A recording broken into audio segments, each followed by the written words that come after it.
Subscribe करें cook with Razia channel को और बेल आइकन को क्लिक करें लेटेस्ट रेसिपी के लिए। हाय फ्रेंड्स, मैं हूँ रज़िया। आज मैं आप लोगों को लहसुन की चटनी बनाने की रेसिपी दे रही हूँ, जो कि बहुत ही सिंपल, बहुत ही मज़ेदार, बहुत ही टेस्टी तैयार होता है। इसे बनाना जितना आसान है, ये खाने में बहुत ही टेस्टी लगता है। और साथ ही ये ऑल इन वन रेसिपी है। इसका कॉम्बिनेशन हर किसी के साथ में अच्छा लगता है। चाहे तो आप इसे चपाती के साथ सर्व करें, रोटी के साथ, पराठे के साथ या फिर दाल चावल के साथ। ऑल इन वन है, सबके साथ में इसका कॉम्बिनेशन एकदम परफेक्ट है। उम्मीद करती हूँ आपको मेरी ये रेसिपी पसंद आए, और हमेशा की तरह अगर आपको मेरी रेसिपी अच्छी लगे तो प्लीज आप मेरे वीडियो के नीचे लाइक का बटन प्रेस करें और मेरे चैनल को सब्सक्राइब करें। तो चलिए अब हम लहसुन की चटनी बनाना शुरू करते हैं।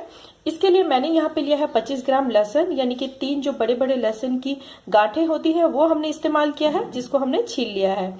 और साथ ही हमें चाहिए होगा 1 टेबल स्पून दही, 1 टेबल स्पून साबुत जीरा, हाफ टेबल स्पून नमक, 1/3 टेबल स्पून चीनी यानी कि शुगर, 1 इंच के करीब हमें अदरक का टुकड़ा चाहिए और 5 से 6 हमें सूखी हुई लाल मिर्च की जरूरत है। अब हम इन सारी चीजों को एक ग्राइंडिंग जार में डाल के अच्छी तरह से ग्राइंड कर लेंगे। लहसुन, सूखी हुई मिर्च, जीरा, नमक और अदरक का टुकड़ा। साथ ही हम इसमें ऐड करेंगे दही।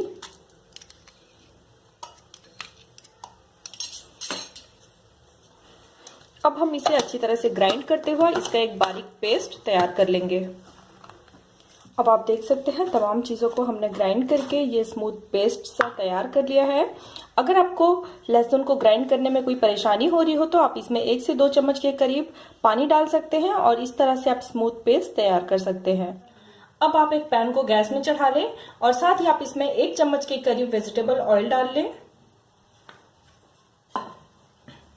जब आपकी तेल थोड़ी सी गर्म हो जाए देन आप इसमें तैयार किए हुए लहसुन के पेस्ट को डाल लें। और अब हम जस्ट इसे 20 से 30 सेकंड के लिए इस तरह से यूं सौटे करेंगे। इससे ये होगा कि लहसुन के अंदर जो कच्चेपन है, इसकी जो कड़वाहट है, ये थोड़ी सी कम हो जाएगी और इसके अंदर जो हल्की सी कच्ची कच्ची स्मेल आती है ये भी खत्म हो जाएगी। सो अब हम इसे ऑयल में जस्ट 20 से 30 सेकंड के लिए इस तरह से यूं सौटे कर लेंगे।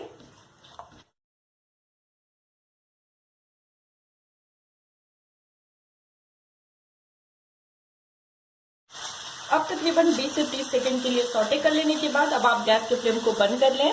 अब हमारी लहसुन की चटनी सर्व करने के लिए तैयार है। अब आप इसे एक सर्विंग प्लेट में सर्व करने के लिए निकाल लें। अब आप देख सकते हैं अब हमारी लहसुन की चटनी सर्व करने के लिए तैयार है, जो कि बहुत ही मजेदार, बहुत ही टेस्टी, बहुत ही स्पाइसी बना है। जरूर ट्राई करें। उम्मीद करती हूँ कि आपको मेरी रेसिपी बहुत ही पसंद आएगी। हाय फ्रेंड्स, मैं हूँ रज़िया। आज मैं आप लोगों को अदरक की चटनी बनाना सिखा रही हूँ, जो कि बहुत ही मज़ेदार, बहुत ही टेस्टी बनता है। इस रेसिपी की मुझे रिक्वेस्ट भी आई हुई है और साथ ही ये जो रेसिपी है मेरी दादी की रेसिपी है और इस रेसिपी को मैंने उन्हीं से बनाना सीखा है, जो कि बहुत ही मज़ेदार, बहुत ही टेस्टी तैयार होता है। तो चलिए इसके लिए मैं आप लोगों को चीज़ें दिखा दे रही हूँ। अदरक की चटनी बनाने के लिए मैं यहाँ पे इस्तेमाल कर रही हूँ स्प्रिंग अनियन। ये तकरीबन 2 स्प्रिंग अनियन इस्तेमाल कर रही हूँ, जिसका ये जो मिडिल वाला पोर्शन है ये हमें इस्तेमाल करना है। और साथ ही यहाँ पे 3 इंच के करीब अदरक का टुकड़ा, 1 हरी मिर्च, नमक आप अपने टेस्ट के अकॉर्डिंग इस्तेमाल करें। साथ ही यहाँ पे 1.5 टेबल स्पून हमें बटर की जरूरत है। अगर आपके पास बटर नहीं है तो आप यहाँ पे वेजिटेबल ऑयल भी ले सकते हैं, बट मेरे घर पे हमेशा जब भी अदरक का चटनी बनता है ऑलवेज इसमें बटर डाला जाता है। सो ये ऑप्शनल है, अगर आपके पास है तो ही आप ऐड करें, अगर आपके पास नहीं है तो आप इसके बदले वेजिटेबल ऑयल भी ले सकते हैं। बटर को छोड़कर आप इन सारी चीजों को छोटे छोटे टुकड़े करके एक ग्राइंडिंग जार में डाल लें।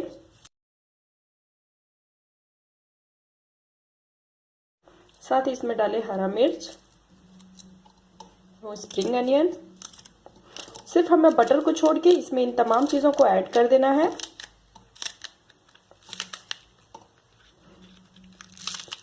ये जो प्याज के पत्ते हैं, इसका जो हरा वाला पोर्शन है हमें इसे नहीं डालना है। इसका जो मिडिल का जो ये व्हाइट वाला पोर्शन है हमें बस वही ऐड करना है। साथ ही हम इसमें नमक डाल लेंगे। इन सारी चीज़ों को डालने के बाद अब हम इसे दरदरा पीस लेंगे। अगर आप ग्राइंडिंग जार नहीं इस्तेमाल करना चाहते हैं तो आप यहाँ पे जो कुंडी होती है ट्रेडिशनली आप ये भी इस्तेमाल कर सकते हैं। मेरे घर पे जब भी चटनी बनती है हमेशा कुंडी में ही बनता है, बट मेरे बहुत से व्यूअर्स के पास कुंडी अवेलेबल नहीं है, इसलिए मैं आप लोगों को ग्राइंडिंग जार पे बनाना सिखा रही हूँ। बट अगर आपके पास कुंडी है तो आप उसका इस्तेमाल करें, उससे चटनी का टेस्ट और भी अच्छा आता है। तो चलिए अब मैं इसे ग्राइंड कर लेती हूँ, उसके बाद मैं आपको दिखाऊंगी। अब आप देख सकते हैं हमने अदरक को एकदम दरदरा सा पीस लिया है। ये आप देख सकते हैं इसका टेक्सचर कुछ इस तरह का होना चाहिए। इसे हमें एकदम बारीक पेस्ट नहीं बनाना है, एकदम हमें इसे दरदरा पीसना है। ये आप देख सकते हैं इस तरह का इसका टेक्सचर होना चाहिए। अब आप एक पैन को गैस में चढ़ा लें और साथ ही आप इसमें 1.5 चम्मच बटर डाल लें।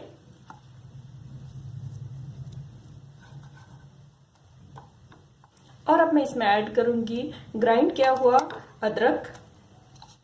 अब हम इसे जस्ट 20 से 30 सेकेंड के लिए इसी तरह से बटर में भूज लेंगे। इससे ये होगा कि अदरक के अंदर जो कच्ची स्मेल है ये खत्म हो जाती है और साथ ही इसका हल्का सा कलर चेंज हो जाता है, जो कि दिखने में भी बहुत अच्छा लगता है और साथ ही खाने में ये और भी मजे का बन जाता है। सो अब मैं इसे जस्ट 20 से 30 सेकेंड के लिए इस तरह से ये बटर में फ्राई कर लूंगी। अब आप देख सकते हैं तकरीबन 20 से 30 सेकेंड के अंदर ही हमारी चटनी के अंदर से एक बहुत ही अच्छी खुशबू आ रही है और साथ ही इसका कलर हल्का सा चेंज हो गया है।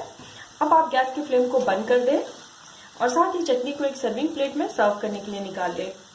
अब आप देख सकते हैं अब हमारी अदरक की चटनी सर्व करने के लिए तैयार है। हाय फ्रेंड्स, मैं हूँ रजिया। आज मैं आप लोगों को टोमेटो की चटनी बनाने की रेसिपी दे रही हूँ, जो कि बहुत ही सिंपल बहुत ही मज़ेदार तैयार होता है।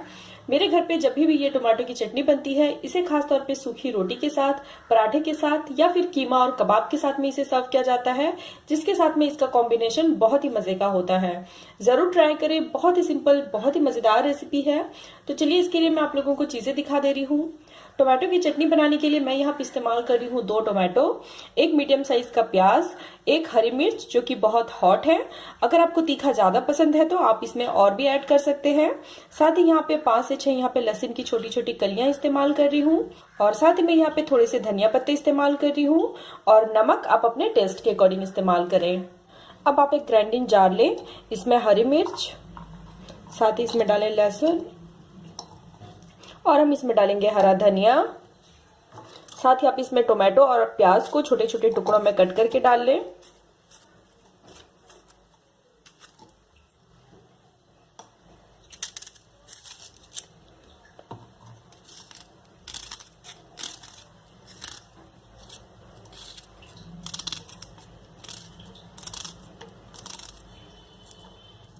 अब आप देख सकते हैं प्याज और टोमेटो को हमने कट कर लिया है। अब हम इस पे नमक डाल लेंगे। साथ ही अब एक लीड से कवर करके हम इसे ग्राइंड कर लेंगे। अब आप देख सकते हैं मैं टोमेटो को अच्छी तरह से ग्राइंड कर ली हूँ। ये आप देखिए, इसे हमें एकदम बारीक नहीं पीसना है, आपको इसे हल्का सा दरदरा पीसना है ताकि आपको टोमेटो, धनिया पत्ता, लहसुन और प्याज सब आपको थोड़ा सा अलग अलग दिखना चाहिए, तभी आपको इस चटनी का टेस्ट अच्छा मिलेगा। अगर आप इसे एकदम बारीक पीस लेंगे तो फिर उसका टेस्ट उतना अच्छा नहीं आता है। आपको इसे हल्का सा दरदरा पीसना है जिससे आपको टेस्ट एकदम परफेक्ट एकदम प्रॉपरली मिले। सो अब ये हमारा टोमेटो का चटनी तैयार है। अब मैं आपको इसे सर्व करके दिखाती हूँ। अब आप देख सकते हैं अब हमारी टोमेटो की चटनी सर्व करने के लिए तैयार है, जो कि बहुत ही मजेदार बहुत ही टेस्टी बनी है। आप इसे जरूर कीमा और कबाब के साथ में एक बार सर्व करें। हाय फ्रेंड्स, मैं हूँ रजिया। आज मैं आप लोगों के लिए बैगन की चटनी बनाने की रेसिपी लेके आई हूँ, जो कि बहुत ही सिंपल बहुत ही मजेदार होता है। आज मैं आप लोगों को बैगन की चटनी एकदम ट्रेडिशनल तरीके से बताऊंगी, जो कि मेरी दादी बनाया करती हैं, और आज ये रेसिपी मैं उन्हीं के लिए बना रही हूँ। उम्मीद करती हूँ आपको ये रेसिपी पसंद आएगी। तो चलिए आज हम बैगन की चटनी बनाना शुरू करते हैं। इसके लिए मैंने यहाँ पे एक बैगन लिया है जो कि बड़े साइज का है और इसे मैंने गैस में भूज लिया है। आप चाहे तो चूल्हा पे या फिर हीटर पे भी आप इसे भूज सकते हैं। साथ ही हमें चाहिए होगा थोड़ा सा धनिया पत्ता, एक हरा मिर्च, टेस्ट के अकॉर्डिंग नमक की जरूरत होगी, 4 से 5 हमें लहसुन की कलियों की जरूरत है। साथ ही हमें एक छोटा साइज का प्याज और ½ टेबल स्पून के करीब सरसों का तेल यानी कि मस्टर्ड ऑयल। ट्रेडिशनल बैगन की चटनी बनाने के लिए हमें कुंडी की जरूरत होती है, जो कि आमतौर पे हम चटनी वगैरह बनाने के लिए इस्तेमाल करते हैं। आज मैं आप लोगों को ट्रेडिशनल बैगन की चटनी बनाने की रेसिपी दे रही हूँ, दैट्स वाई मैं यहाँ पे कुंडी का इस्तेमाल कर रही हूँ। आप चाहें तो इसे ग्राइंडिंग जार पे भी बना सकते हैं। अब हम कुंडी पे डालेंगे मिर्चा, लहसुन, साथ ही हम इस पे डालेंगे थोड़ा सा नमक और हम इस पे डालेंगे धनिया के पत्ते और साथ ही हम इसे इस तरह से यूं धीरे धीरे कूटते जाएंगे जब तक कि ये एकदम बारीक ना हो जाए।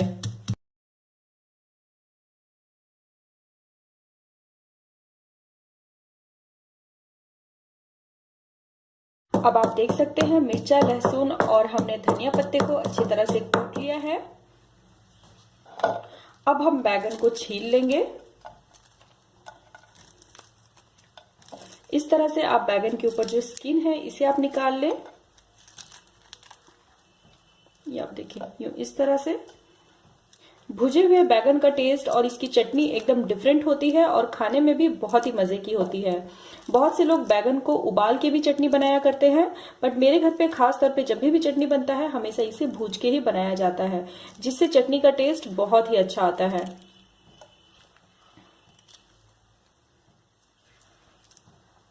ये आप देखिए इस तरह से आप बैगन की स्किन को निकाल लें।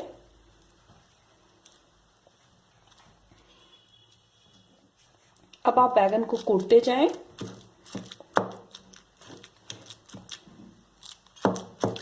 इस तरह से आप इसे बैगन को कूट के इस तरह से यूं चटनियों में मिलाते जाएं।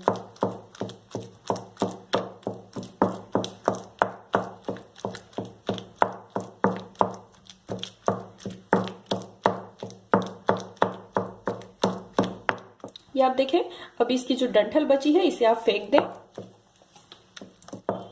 आप देख सकते हैं अब मैंने बैगन को अच्छी तरह से कूट लिया है। अब हम एक नाइफ की हेल्प से प्याज के हम इस तरह से यूं छोटे छोटे टुकड़े करके डाल लेंगे।